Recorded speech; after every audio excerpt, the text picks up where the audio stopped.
This is the Ford Puma. It is a small crossover created by Ford, and it takes the name from another Ford, the original Puma Coupe. Now this is the exact same story with Mitsubishi. Here is the Eclipse, another coupe, and here is the Eclipse Cross. They took Eclipse, put it on an SUV. At least they had the decency to put Cross on it.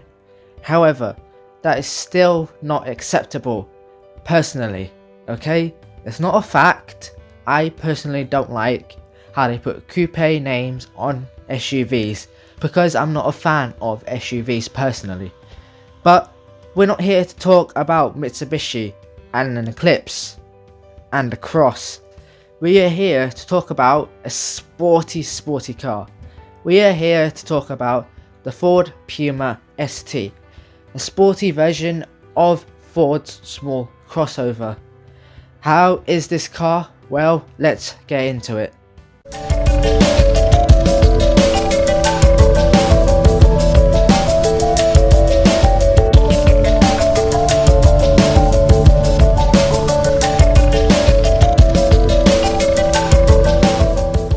So, what is the exterior like?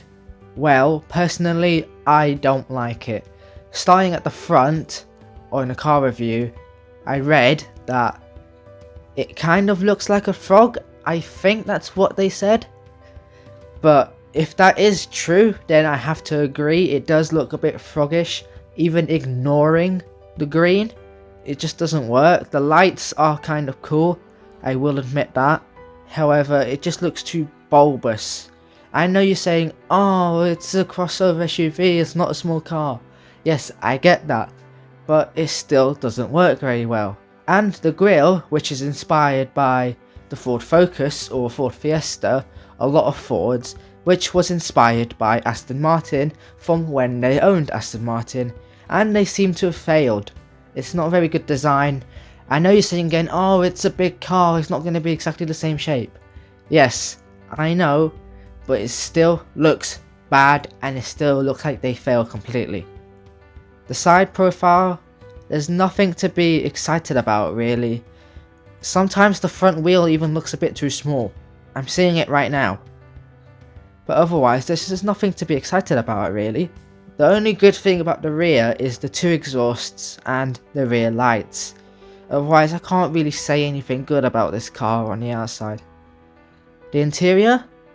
Well, it looks fine on paper. You know, you got your vents, you got a steering wheel, you got a digital driver's display. However, the sat nav does look a bit stuck on. It looks like it was just an afterthought and someone just put there, right on the dash. And because it's so low down, it kind of pushes everything else down. Now there is one upside to having it at that level that it is right now. When you're driving and you need to look at that screen, you don't need to look up and you don't need to look down at it. However, you have to look down at something else, which is one of the disadvantages. The vents for starters are so low down that they may not even be to your preference of where you want heat. Yes, you can point it up and down, but you may not want it right down there. And the climate controls are very low down, which means you have to look down for a long time to see what's what and what's going on, etc, etc, especially if you're alone in the car and you've got no passenger to help you. What is the performance like? Well, this is going to be quick, again, no pun intended. It has a 1.5 litre inline 3-cylinder with a turbo. It has 197 horsepower and 236 pound-feet of torque. It weighs 1,283 kilograms and it has a 6-speed manual gearbox. 0 to 60 is in 6.7 seconds and the top speed is 137 miles an hour, so it is pretty quick. What is the practicality like? Well, when it comes to the boot, I can praise this car massively. It has a big 456 litre boot. That is massive by any standards, which are my standards only. Plus, you get an extra 80 litres under the boot floor, and you can store whatever you want in there. Anything that needs to be down there, you can store out the way, which I think is very practical. And if there are other cars that have available space under the boot floor, they need to make it as practical as possible, add as much space, because that is a big plus point. The rear seats, well, they're not so great, I would say. They're fine if you're a kid, or if you're a tall person going on short journeys. However, if you're tall, you're not gonna enjoy long journeys. The headroom, you will struggle if you're plus 6 foot, and the knee room is okay, but because you've got such big bulky seats at the front, it interferes with the amount of legroom you have. The handling, well, considering it is a sporty Ford, or should I just say a Ford nonetheless, it does handle pretty well. Fords are known for handling really well. Cars like the Focus, Mondeo, Fiesta, they are quite known for it. However, a rival to the Ford Puma ST is the Hyundai Kona N.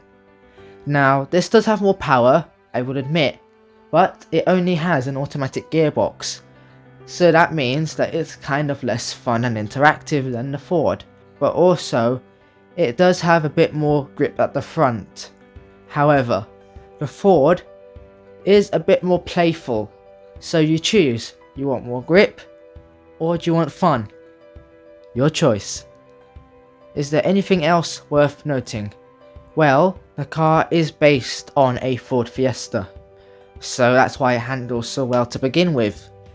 The engine and gearbox also come from the Fiesta ST, so it is a Fiesta ST in a big crossover badge. The engine also produces a bit more torque, 22 pound-feet more of torque, which means that with those aerodynamics and that weight, you got a bit more shove, and that's why it has such similar performance to the Fiesta ST. What is the verdict then? Well, the pros are, the performance is pretty brisk, the boot space is massive, the rear seats are okay if you're a kid or if you're going on short journeys. It is good value considering the Germans are much more expensive. It handles really well because obviously it's a Ford, and the manual gearbox means fun. Yes, there are other cars that are its rivals that come with a manual gearbox. However, there is one car, the Hyundai Kona N, that doesn't, and so this is more fun. However, the exterior isn't pretty, and that's my personal opinion on that. The ride can be harsh at low speeds, which is something I didn't mention. The climate control buttons are way too low. The infotainment screen looks so aftermarket, like it's an afterthought. The rear seats are not good for long journeys for tall people. And personally, the name should be changed.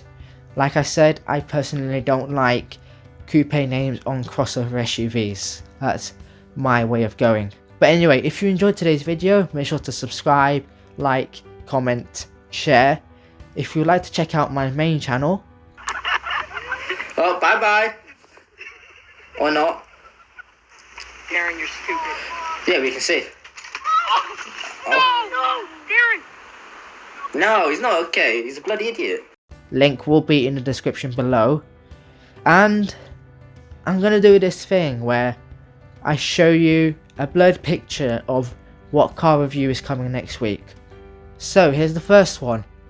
What car is this? This will be the next review next week. So let me know in the comments, not that any of you will do it, but let me know what car this is. But anyway, I will see you guys in the next video. Peace.